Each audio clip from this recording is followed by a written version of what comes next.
வணக்கம். 2:20 உங்களை சந்திக்க வந்ததுக்கு மனம் ரொம்ப பெருமையாக இருக்குது. பெருசாக தடவைலாம் வலி கொடுக்குது என்னன்னு தெரியல. ஏதோ பிரச்சனை, கிட்னி பிரச்சனை உருவாகுதா என்னன்னு தெரியல.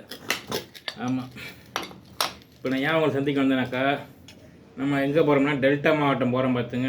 ஞாயிறு திங்க 2 நாள் என்ன சோறு அரிசாகவே இருக்குது. இன்னொரு விஷயம் விட்டுருக்கலாமா? புட்டு மறிக்க இடியாப்பம் மறிக்க இருக்குது, அப்படி ரப்பாக இருக்குது. நான் தான் கரண்டி போடல. ஓ சரி, ரொம்ப அரிசியாகவே இருக்குது. சரி, பசி தாங்க முடியல. இன்னொருக்கு வேவெல்லாம் விட முடியாது. இன்னும் 2 விசில் விட்டுருந்துக்கலாம், தப்பு பண்ணிட்டோம். சரி பரவாயில்ல, சரியான பசியாக இருக்குது.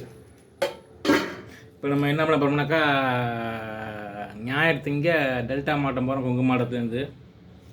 அங்கே நமக்கு தாஜ்மஹால் உங்களுக்கு நான் லைவ் வருவேன், சரியா? ஆமாம், நான் பாரதி வரிகள் விதை தாஜ்மஹால் லைவ் வருவேன். டைமிங் மட்டும் உங்களுக்கு பிற்பாடு இப்போ நான் சொல்லிடுறேன், இன்றைக்கி நாளைக்கு சொல்லிடுறேன். தொண்டை அடைக்குது, அப்படியே அரிசாக இருக்குது. சரி, திங்க 6 மணிக்கு வந்துடலாம். முடிஞ்சால் ஞாயிற்றுக்கிழமை வருவேன். லைவ் வர முடியாதீங்க, வீடியோ அப்லோடு பண்ணுவேன், பாருங்கள், சரிங்களா?